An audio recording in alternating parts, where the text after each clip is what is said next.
అమ్మ నీ దగ్గర బోలెడంత శక్తి ఉంది. ఎవరైనా శక్తి ఉన్న వాళ్ళు ఏం చేస్తారు, ముందు బిడ్డలకి చూసుకుంటారు.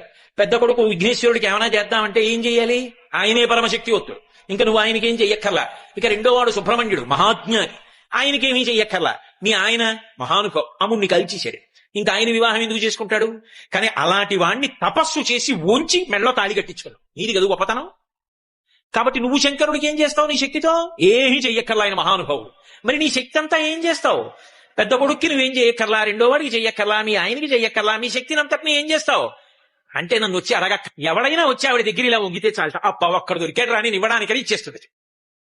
అమ్మా అప్పుట నువ్వు సంతోషంగా నవ్వుతుంది తప్ప, నా దగ్గర ఉన్నది ఇవ్వడానికి ఇవాళుడు దొరికాడు రా నాకని సంతోషిస్తావమ్మా. కావలసిందల్లా నీ దగ్గరికి వచ్చి నిటారుగా వెదురు బద్దలా నిలబడ్డం కాదు. ఇలా వంగ సిద్ధు మహానుభావుడు పరమశివుని యొక్క ఇల్లాలివి. అమ్మా లోకములను కన్న తల్లివి, అపారముగా అనుగ్రహించగలిగినటువంటి